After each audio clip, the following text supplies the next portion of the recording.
Olá, pessoal, bom dia. Sejam bem-vindos ao curso do TJ Reta Final. Nossa ideia hoje é fazer esse bem bolado de noções de direito constitucional. Meu nome é Júlia de Tirana, a gente vai fazer um voo ali pelos temas que me parecem mais importantes e para relembrar para alguns e alguns para localizar o que precisa ser observado, tá bom? Então eu vou colocar aqui, pessoal, vamos começar falando sobre o poder constituinte. Vamos lá, Constituição, vou colocar aqui. Bom, a gente precisa, quando a gente fala sobre a teoria do poder constituinte, a gente está basicamente explorando pelas lentes do direito constitucional como se produz, da onde sai uma Constituição. Então, vou colocar aqui a teoria do poder constituinte, que para alguns é chamado de poder constituinte originário. Bom, eu quando explico o que é o poder constituinte originário, eu gosto de trazer uma definição que fica na cabeça das pessoas, pelo menos na minha fica, espero que fique na sua, que é: o poder constituinte originário é uma força, uma energia, uma potência que cria e que elimina uma Constituição. Eu vou anotar, fiquem tranquilos, tá? Parece música do Sandy Júnior, mas não é. É uma força, uma energia, uma potência que cria e que elimina uma Constituição. Ele é o Big Bang, ele é a força criadora. Só que ao mesmo tempo que ele constrói, ele destrói. Porque quando você cria uma Constituição, você destrói a Constituição anterior. Então, eu vou colocar aqui, ó. O poder constituinte originário, ele é uma força, uma energia, ó a música do Sandy Júnior, uma potência que cria e que elimina a Constituição, tá? Então, o poder constituinte originário é uma força, uma energia, uma potência que cria e que elimina uma Constituição. Esse poder, ele é ilimitado, incondicionado, é um poder inicial e que fica em estado de latência. Como assim, Júlia? O poder constituinte originário, ele é uma força, uma energia, uma potência que cria e que elimina uma Constituição. Então, a gente tem uma manifestação, as pessoas se reúnem numa Assembleia Nacional Constituinte e produzem uma Constituição, certo?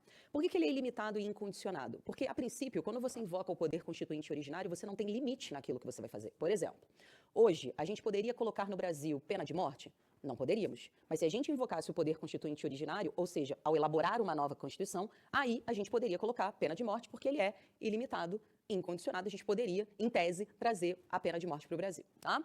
E por que ele fica em estado de latência? Porque o poder constituinte, ele não morre depois que ele produz uma Constituição, ele fica pulsando, esperando ser chamado novamente. Eu gosto de dizer o seguinte, não sei se vocês já viram manifestação, as pessoas gostam de falar assim, o gigante acordou, vocês já viram as pessoas falando isso? Eu gosto de dizer que o gigante acordou é o poder constituinte originário que está pulsando ali, testando se as pessoas vão tentar trazer uma Constituição ou não. Então, isso é o poder constituinte originário, uma força, uma energia, uma potência que cria e que elimina a Constituição, ilimitado, incondicionado, inicial e em estado de latência. Então, como eu disse, ele vai produzir uma Constituição. E a Constituição, para ficar no poder, ela institucionaliza algumas estratégias que a gente vai chamar de poder constituinte derivado. Então, a Constituição, para não acionar o poder constituinte originário, localiza alguns mecanismos para tentar se manter no poder. E aí a gente vai chamar esse poder constituinte derivado em poder constituinte derivado reformador, poder constituinte derivado revisor, poder constituinte derivado decorrente e poder constituinte difuso. Tá? E aí a gente já vai fazer alguns apontamentos. O poder constituinte derivado, por sua vez, ele é condicionado. Ele é limitado. Ele é uma força jurídica, porque ele está institucionalizado. Enquanto esse aqui é uma força, uma energia, uma potência, a música do Sandy Júnior é algo que você não toca, esse aqui é só você encontrar dispositivos da Constituição. O poder constituinte reformador é o que a gente chama de emenda constitucional. Ele está lá no artigo 60 da Constituição. O poder constituinte revisor derivado, ele vai se traduzir numa emenda constitucional revisora, que vai aparecer lá no artigo 2º e 3º do ato das disposições constitucionais transitórias. E o decorrente, você consegue localizá-lo no artigo 25, bem como no artigo 11 do ato das disposições constitucionais transitórias, tá? Poder constituído difuso, ele não está na Constituição, ele tem a ver com interpretação, mas a gente já vai falar isso daqui a pouco. Então, vamos lá? Vamos falar um pouco mais sobre esse poder constituinte derivado reformador. Bom, como a gente está vendo, o poder constituinte derivado reformador é essa estratégia institucionalizada pela Constituição para você não invocar o poder constituinte, porque o poder constituinte é o coveiro da Constituição. Então, o que é o poder constituinte derivado reformador? Como eu te falei, são as emendas constitucionais. A gente pode mudar a Constituição de qualquer jeito? Não, tem vários limites, tem várias condições para a gente alterar a Constituição. A gente tem, primeiramente, um limite formal. O que é esse limite formal? É o próprio processo legislativo de condição de alteração da Constituição. Então, a limitação formal, a gente pode oficiar, por exemplo, pelo poder de iniciativa. Só um grupo muito restrito pode propor uma PEC. Que grupo seria esse? O presidente, 1/3 da Câmara dos Deputados. Quando eu colocar CD, é Câmara dos Deputados, tá, pessoal? 1/3 do Senado Federal e mais da metade das Assembleias Legislativas Estaduais. Ali é a Assembleia Legislativa Estadual. E esse debate tem que acontecer em maioria relativa, ok? Como assim, Júlia? Se você quer alterar a Constituição, quem pode propor uma PEC é o presidente, ou 1/3 da Câmara dos Deputados, ou 1/3 do Senado, ou mais da metade do poder legislativo que a gente encontra ali nos estados e no próprio Distrito Federal. A gente tem 27, né? 26 mais 1, porque eu estou contando com o Distrito Federal. A gente precisa de o apoio de pelo menos 14 Assembleias Legislativas Estaduais. E para a gente entender que aquela Assembleia Legislativa está apoiando, tem que ter o apoio de maioria relativa, a maioria simples, que é 50% mais 1 das pessoas que estão presentes, o apoio, né, dos parlamentares presentes, tá? Então, a gente já sabe que a iniciativa, ela é condicionada, que ela é limitada, só esse grupo pode fazer a alteração. Mas, além disso, a gente tem uma especificidade. Esse debate tem que acontecer em 2 turnos com um quórum de 3/5. Então, a Constituição, quando ela é alterada, ela precisa que esse debate aconteça 2 vezes na Câmara dos Deputados, e em cada um desses debates tem que ter o apoio de 3/5. Quando ela vai para o Senado Federal, ela também vai ter que fazer o debate 1 vez, 2 vezes, e em cada uma, 3/5 de apoio, tá?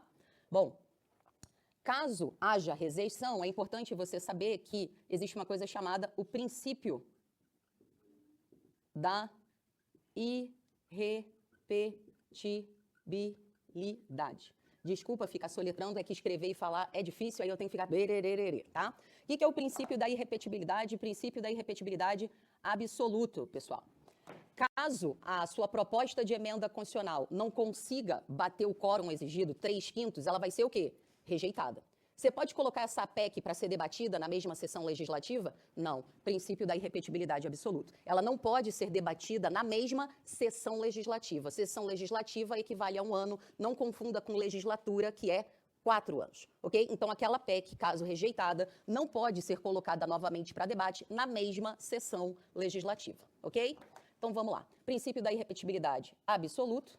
Nós temos ainda um limite circunstancial.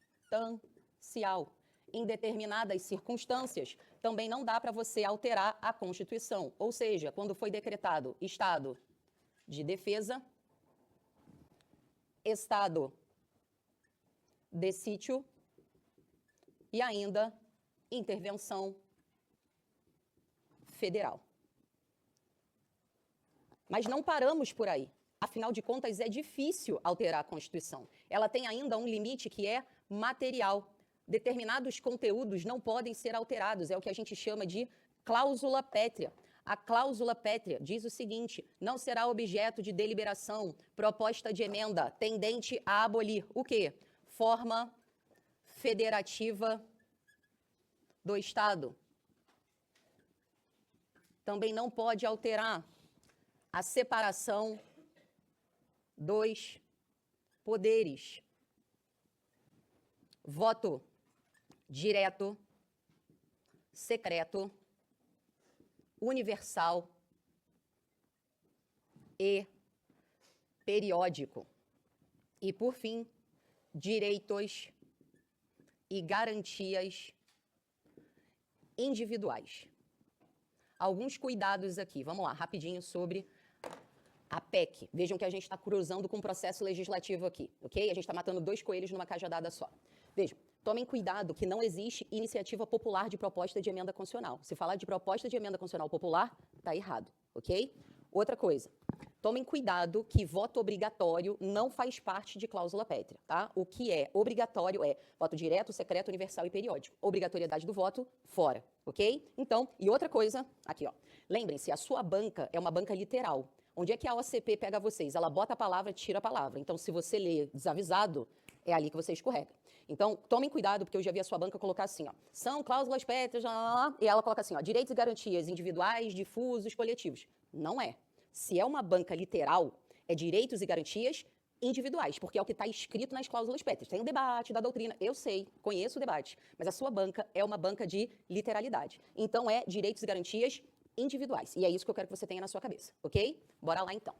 Tudo isso, pessoal, para te reforçar que o poder constituinte derivado, ele é limitado, tá? Mas a gente também tem que falar do poder constituinte derivado revisor.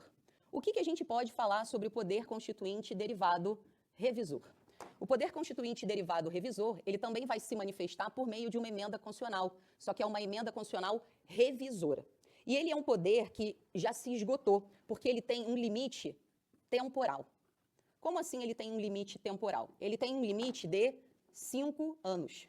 Se você abrir a Constituição no artigo 2º e 3º do ato das disposições constitucionais transitórias, ele vai dar uma autorização para que o poder constituinte derivado revisor apareça passados 5 anos da promulgação da Constituição.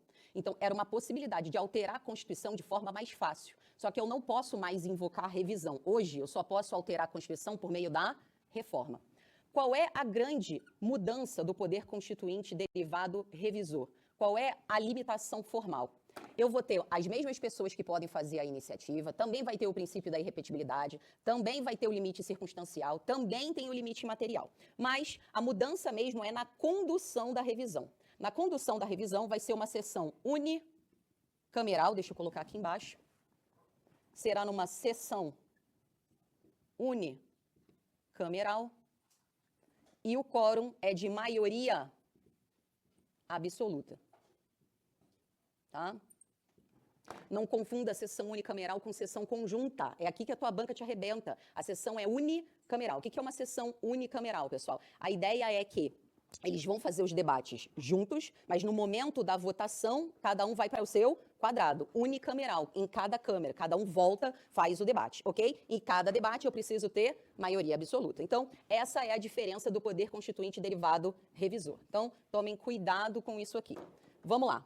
Agora, a gente vai observar a mudança do poder, as limitações do poder constituinte derivado decorrente. Bora lá. Letra C, poder constituinte derivado decorrente, também conhecido como poder constituído decorrente, tá? Bom, o poder constituinte decorrente é basicamente a institucionalização do pacto federativo. Pacto federativo não é nada mais, nada menos do que uma forma de Estado. O que essa forma de Estado potencializa e traz para a gente? Ela vai dizer para a gente que nós somos organizados pela República Federativa do Brasil, que vai ser o somatório, o encontro, a união indissolúvel entre União, Estados, Distrito Federal e municípios. A República Federativa do Brasil é quem tem soberania. Os entes da federação, por sua vez, possuem autonomia política, que é essa capacidade de se auto-organizar, auto-administrar, auto-legislar. Só que é autonomia, porque é uma liberdade limitada. Onde é que a gente observa esse desdobramento dessa liberdade limitada dos entes federativos? No caso do Estado, a gente pode observar, por exemplo, a produção da Constituição estadual. A Constituição estadual, ela teve que ser elaborada no intervalo de 1 ano da promulgação da Constituição. Então, cada ente da federação, né, cada estado, assim como o Distrito Federal, teve que elaborar sua própria Constituição em 1 ano contado da promulgação da Constituição Federal. Em relação ao município, Cada município pode se organizar por meio da sua lei orgânica, tá? Em que ele também pode ali ter essa autonomia. A lei orgânica do município foi um debate que aconteceu na Câmara Municipal,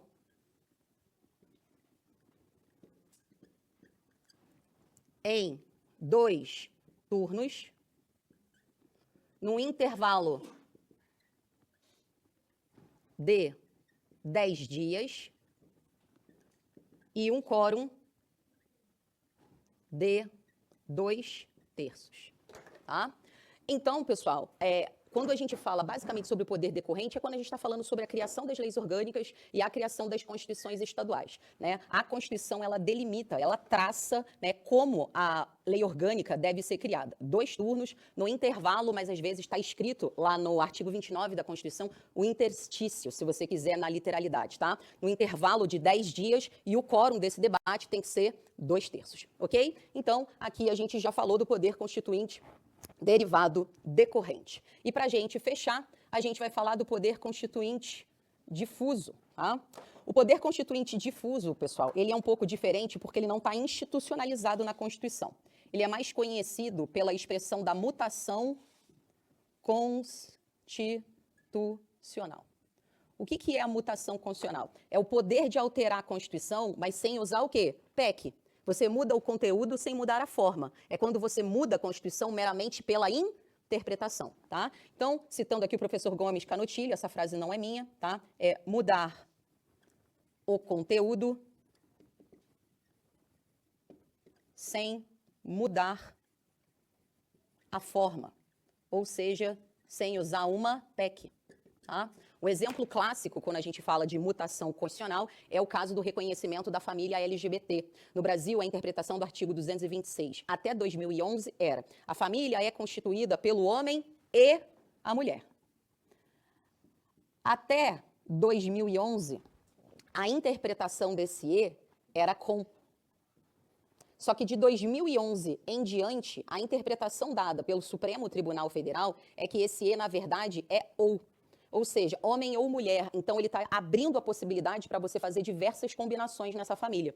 Então, o que eu estou te dizendo é, você pode alterar a Constituição para além da ideia de usar o poder reformador, que você tem que fazer a discussão, é meramente por um aspecto interpretativo. Então, para a gente fechar esse conteúdo aqui, eu estou te dizendo que a Constituição é produzida pelo poder constituinte originário, que é uma força, uma energia, uma potência que cria e que elimina a Constituição. Ele é ilimitado, incondicionado, inicial e fica em estado de latência. A Constituição, no intuito de evitar que o poder constituinte originário apareça e que a elimine, cria mecanismos para ela ser atualizada, para ela ficar o quê? Em vigência. Que mecanismos são esses? O poder constituinte reformador, o poder constituinte derivado revisor, o poder constituinte derivado decorrente e o difuso. O reformador é basicamente a possibilidade de fazer uma PEC com todas aquelas diretrizes traçadas na Constituição. A revisão é aquele poder de alterar a Constituição, mas com um limite temporal de 5 anos. Só o revisor tem limite temporal. Nenhum outro tem limite temporal, só esse aqui, ok? Passou 5 anos, muda a Constituição. Pode ser invocado de novo? Não pode. O poder constituinte derivado decorrente é a institucionalização do pacto federativo. É a autorização para que os entes da federação tenham autonomia, explorar ali essa regionalidade, essa expressão local do poder. E o difuso tem a ver com interpretação, tá? Então, vimos aqui um item lá do seu edital e agora a gente vai para outro lugar. Coloca aí para mim. 2, classificação. Vamos falar rapidinho de classificação das constituições. Classificação da Constituição. Mas antes eu quero fazer uma perspectiva sobre a dimensão, sobre a perspectiva da Constituição. Como assim, Júlia? O que eu quero te chamar a atenção é o seguinte: defina a Constituição para mim. Difícil pra caramba. Porque Constituição é uma expressão polissêmica. E dependendo do doutrinador que você usa, você vai para um caminho completamente diferente. Mas fato é que alguns elementos sempre se fazem presentes. Que elementos sempre se fazem presentes quando a gente fala de Constituição? O titular do poder é o povo. Vai estar institucionalizado direitos fundamentais. A gente vai organizar e limitar o Estado. É isso que você vai encontrar quando você fala de Constituição. Mas, quando a gente vai tentar definir o que é uma Constituição, ela pode ter dimensões, concepções, perspectivas diferentes. Que são 3, em regra. A dimensão política, a dimensão sociológica e a dimensão jurídica. Ok? Vamos lá. A dimensão política é aquilo que a gente chama, vou escrever aqui, é a decisão política fundamental. Como assim, Júlia? A Constituição é a decisão política fundamental. Essa forma de pensar a concepção da Constituição foi desenhada pelo Carl Schmitt, tá? É quando você fala que a Constituição é uma decisão política fundamental. Ela traduz aquilo que o povo quer. Mas mais do que isso. O Carl Schmitt, ele é conhecido como o filósofo do autoritarismo, tá, pessoal? Tomem cuidado com o Carl Schmitt. Ele é muito sedutor, mas quando você lê localizado no tempo, é algo um pouco perverso. De linhas gerais, interpretar a Constituição pela linha, pela dimensão política, é assim, ó, de forma bem vulgar. A Constituição é aquilo que quem manda diz que é. Porque ela é uma decisão política fundamental. Na prática é isso que ele está falando, é isso que ele está te ensinando. Não importa o direito, porque para ele a política domina o direito. Tanto é que o arqui-inimigo dele é o Kelsen, tá? Porque para o Kelsen, o direito domina o quê, gente? A política, tá? Então um é o contrário do outro. Então, a dimensão política é analisar a Constituição enquanto uma decisão política fundamental. Analisar a Constituição pela dimensão jurídica é entender que a Constituição é uma lei fundamental. É localizar ainda a ideia da supremacia da Constituição. Como assim, pessoal, supremacia da Constituição?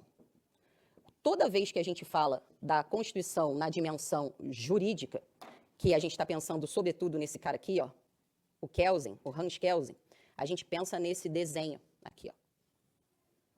O que esse desenho está informando para a gente? Lá no topo da nossa pirâmide, a gente vai ter o quê? A Constituição, certo? Nós teremos a Constituição. Além disso, nós teremos as emendas constitucionais, o ato das disposições constitucionais transitórias e tratados internacionais de direitos humanos. Mas não são todos os tratados internacionais de direitos humanos.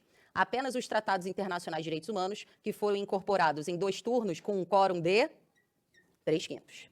Então, o que o Kelsen está ensinando para a gente é o seguinte: o ordenamento jurídico tira a sua base da Constituição, é por isso que ela é a lei fundamental. O Código Penal existe porque a Constituição autoriza, o Código Civil existe porque a Constituição autoriza, porque a Constituição ela é suprema, ela é a lei fundamental. Então, os demais estão abaixo da Constituição, devem obediência à Constituição. Mas no topo dessa pirâmide, nós não temos só a Constituição, nós temos as emendas constitucionais, o ato das disposições constitucionais transitórias, quando você abre a Constituição, tem umas normazinhas ali no final, que é ato das disposições constitucionais transitórias. O que é isso aqui, pessoal?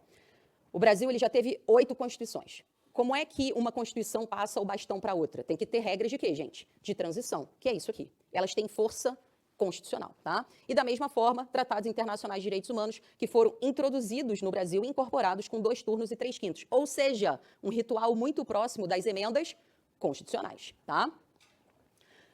A Constituição, pela lente sociológica, ela é aquela Constituição que é analisada enquanto fatores reais da sociedade. Como assim? Vamos lá. Aqui, analisar a Constituição pela dimensão sociológica, a gente está pensando sobretudo nesse cara aqui, que é o Ferdinand Lassalle. O Lassalle, pessoal, ele está falando o seguinte: uma Constituição não pode ser uma folha de papel. Uma Constituição ela precisa ser atravessada por elementos da realidade. Ela precisa traduzir aquilo que aquela sociedade que ela está organizando é, porque senão ela é meramente uma folha de papel. E essa expressão é do Lassalle. Ele fala que a Constituição tem que ser atravessada por fatores reais, ela tem que dialogar com aquela sociedade, tá? Então, a Constituição pela dimensão política é quando você pensa ela enquanto uma decisão política fundamental, sociológica, a palavra-chave é fatores reais, e pela perspectiva jurídica do Kelsen é quando você analisa ela enquanto lei fundamental, supremacia da Constituição, é quando o direito domina a política, tá? E a Constituição fica lá no topo da nossa pirâmide. Antes da gente avançar na questão das classificações, eu vou aproveitar o gancho que está aqui e vou terminar de montar a pirâmide de Kelsen, ok? Então, olha lá. No topo da pirâmide, a gente tem, né, a Constituição. E aqui nós temos a faixa da constitucionalidade. Aqui embaixo, nós temos outro grupo. Nesse grupo, em azul, nós temos tratados internacionais de direitos humanos. Só que esses tratados internacionais de direitos humanos foram incorporados por um processo ordinário. Ou seja, eles não foram incorporados no Brasil com 2 turnos e 3/5. Eles foram incorporados por maioria relativa, maioria simples. Então, eles não podem estar no topo da pirâmide, mas também não podem estar junto com as leis, porque, afinal de contas, falam sobre direitos fundamentais, direitos humanos. Então, eles estão na faixa do que a gente vai chamar de supralegalidade. Não confunda supralegalidade com supraconstitucionalidade. Supralegalidade. Supralegalidade, supra é acima, acima das leis. Se você falar supraconstitucionalidade, você está falando que está acima da Constituição, então toma cuidado com isso aqui. E aqui embaixo, pessoal, vamos lá. E aqui embaixo, nessa terceira camada, eu vou ter as leis. E quando eu falo leis, a gente está colocando num sentido genérico e aproveito para te chamar a atenção que a lei orgânica e a lei complementar não possuem hierarquia entre elas, elas estão no mesmo patamar. A lei orgânica tem o quórum de maioria simples, maioria relativa, e a lei complementar tem o quórum de maioria absoluta, mas ainda assim estão no mesmo nível da pirâmide de Kelsen, que é o nível da legalidade. Ok? Então, lei orgânica, maioria simples. Lei complementar, maioria absoluta. Ok? Então, vamos lá. Agora, oficialmente, para a classificação das constituições. Quando a gente fala da classificação da Constituição, a gente está verificando as diversas formas de se apresentar uma Constituição. A primeira forma delas é analisar uma Constituição quanto à origem. Quando a gente analisa uma Constituição quanto à origem, a gente está se perguntando basicamente aonde o povo está na elaboração daquela Constituição. Então, vamos lá. Quando a gente fala da Constituição quanto à origem, nós temos as Constituições promulgadas, nós temos as Constituições outorgadas, nós temos ainda as Constituições cesaristas. Tá? Então, vamos lá. O que é uma Constituição que a origem dela é promulgada? É uma Constituição que tem P de povo, ou seja, é uma Constituição que conta com a participação do povo na sua elaboração. O que é uma Constituição outorgada? É uma Constituição que tem U, de unilateral. É uma Constituição de uma perspectiva autoritária. É quando um governo, um grupo, elabora uma Constituição e o povo fica sentado de castigo, ou seja, a participação do povo é o quê? Nenhuma, tá? E a Constituição cesarista, que eu particularmente chamo, que é a Constituição para inglês ver, tá? Como assim é uma Constituição para inglês ver? É que a participação do povo é fake, vamos dizer assim. Ela é uma Constituição, na verdade, outorgada, só que ela tem um laço de fita. Porque a ideia seria o seguinte: um grupo elabora uma Constituição sem a participação popular, mas convoca um plebiscito para o povo dizer que gostou. Será que essa participação popular é realmente genuína? É por isso que é uma Constituição para inglês ver, Constituição cesarista. É quando essa participação popular é só um laço de fita. Tranquilo isso aqui, pessoal? Estou indo muito rápido? É que como o curso é pocket, né, a gente tem uma preocupação de ir ali com uma velocidade. Essa velocidade está ok? Um pouquinho mais devagar? Ok, então vamos lá. Tá? Vocês têm que me dar um feedback. Quem é meu aluno sabe que eu tenho uma tendência a sentar o sarrafo. Tá? Quanto à origem, a gente tem essas aqui. O que mais, pessoal? A gente pode classificar. Quanto ao conteúdo. Como assim classificar uma Constituição quanto ao conteúdo? Como é que eu componho aquela Constituição? Eu posso ter uma Constituição classificada como formal e uma Constituição classificada como material. Vamos começar pela Constituição que o conteúdo é material. A Constituição material é aquela Constituição que basicamente vai se limitar aos elementos essenciais. Ou seja, é aquela Constituição que vai falar sobre direitos fundamentais, organização do Estado e limitação do Estado. É igual à Constituição dos Estados Unidos. Você abre a Constituição dos Estados Unidos, na sua versão original, ela tem 7 artigos. Por quê? Porque ela está se preocupando com determinados conteúdos. É apenas matérias específicas que vão ter força constitucional. Agora, as constituições formais, elas não estão preocupadas com o conteúdo, elas estão preocupadas com respeito à forma. Se você respeitar a forma exigida, ela vem para o topo da pirâmide. Por exemplo, se você abrir a Constituição brasileira no artigo 242, parágrafo 2º, você vai se deparar com o Colégio Pedro II. A Constituição brasileira de 1988, ela fala sobre o Colégio Pedro II, que está localizado no Rio de Janeiro, e que, na verdade, o Colégio Pedro II não é organizado e mantido pelo Estado do Rio de Janeiro, mas ele é mantido ali pela União. Por quê? Porque é uma questão histórica, porque ele existe desde a época de Pedro II, como o próprio nome está colocando. Minha pergunta para você é a seguinte: o Colégio Pedro II precisava ter força constitucional ou ele podia ser uma lei ordinária, uma lei complementar? Podia ser uma lei ordinária, uma lei complementar. Mas o nosso poder constituinte originário optou para que o conteúdo da Constituição não se limitasse apenas a conteúdos essenciais, mas que fosse definido pela forma. Então, a Constituição que o conteúdo é formal, o que, na verdade, você está observando respeitou o rito exigido, tem força de norma constitucional. Então, a gente poderia colocar na Constituição as terças usamos rosa, que não teria problema nenhum se respeitasse a forma, tá bom? Quanto ao conteúdo, agora a gente vai para quanto a mutabilidade. Mutabilidade é o poder de alterar uma Constituição, tá? Então, vamos lá. Quanto à mutabilidade, a Constituição ela pode ser imutável. Como o próprio nome está te dizendo, ela é uma Constituição que não apresenta o processo legislativo para sua alteração. Ela é uma Constituição imutável. Mas assim como a gente tem Constituição imutável, nós temos Constituições que são flexíveis. O que é uma Constituição flexível? É uma Constituição que muda, mas ela muda de forma o quê, gente? Muito fácil. Ela não tem uma pirâmide de Kelsen. Ela é uma Constituição que muda como se fosse uma lei complementar.